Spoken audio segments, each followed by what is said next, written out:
کراچی سے پشاور کی سمت انڈس ہائی وے کے 800ویں کلومیٹر پہ آپ کو دائیں جانب ایک بورڈ دکھائی دے گا، رسول پور۔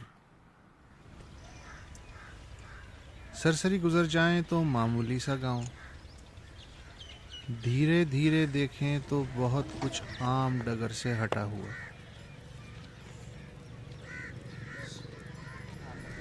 کوئی گلی ٹیڑھی میڑھی نہیں،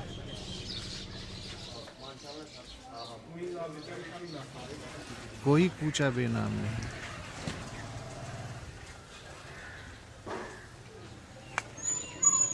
کہیں تو گندگی پھیلی ملے،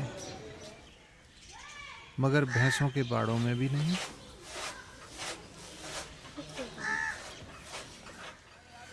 بچے بچیاں جوق در جوق اسکول جاتے ہیں، مگر اس میں بھلا کیا خاص بات ہے؟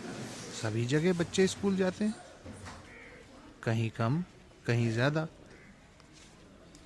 لیکن رسول پور یوں الگ ہے کہ یہاں والے اقوام متحدہ کی یہ تعریف نہیں مانتے کہ خواندہ انسان وہ ہے جو صرف حروف تہجی لکھ اور پڑھ کے دستخط کر سکتا ہو۔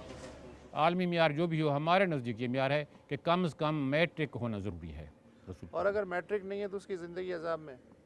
ہاں بالکل یقین 100%۔ اس کو یہاں پڑھا لکھا نہیں کہتے لوگ، وہ میٹرک کے نیچے مڈل بھی ہو تو یقین کریں کہ یہاں مڈل کو پڑھا لکھا لوگ نہیں کہتے ہم۔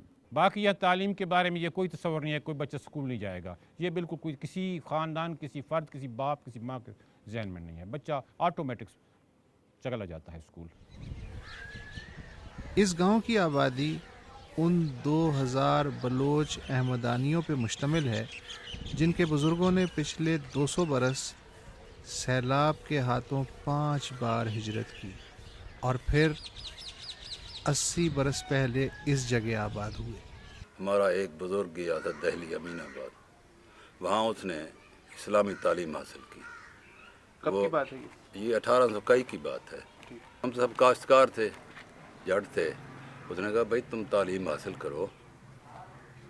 پھر ہمارے دادے، 3 دادے، وہ 3 گئے تعلیم حاصل کرنے کے لیے۔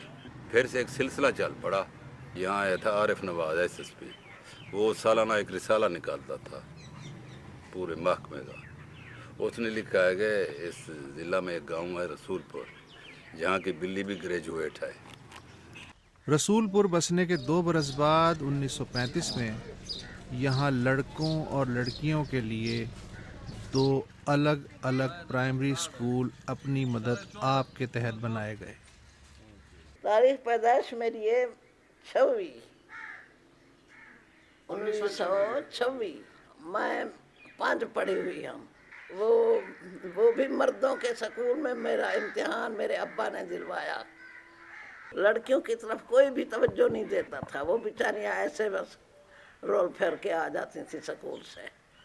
پھر جب میں نے پڑھانا شروع کیا تو پھر بہت خوش ہو گئے۔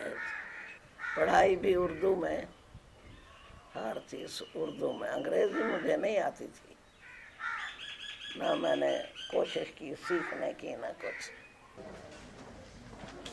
پھر یوں ہوا کہ رسول پور میں طالبات کی تعداد طلباء سے زیادہ ہوتی گئی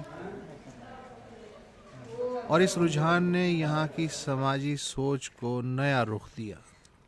جو فیصلہ مطلب ہوتا تھا اکیلا آدمی کرتا تھا، اب ایسے نہیں ہے۔ گھروں میں عورتوں سے فیصلے بھی پوچھے جاتے ہیں، ان کو ان میں شامل کیا جاتا ہے۔ جو بھی فیصلے کیے جاتے ہیں وہ بھی ہمارے ساتھ شامل ہوتی ہیں۔ اور اس کے علاوہ جو ہمارے عورتیں تھیں وہ صرف ٹیچر کی جاب کرتی تھیں، اب ہماری جو لڑکیاں ہیں وہ MBBS ڈاکٹر ہیں، انجینئر بھی ہیں، وہ بھی باہر جا کر جاب کر رہی ہیں۔ تو یہ بہت بڑی تبدیلی ہے۔ اس سب کے باوجود رسول پور والوں کے کچھ اپنے ہی سماجی ضابطے ہیں۔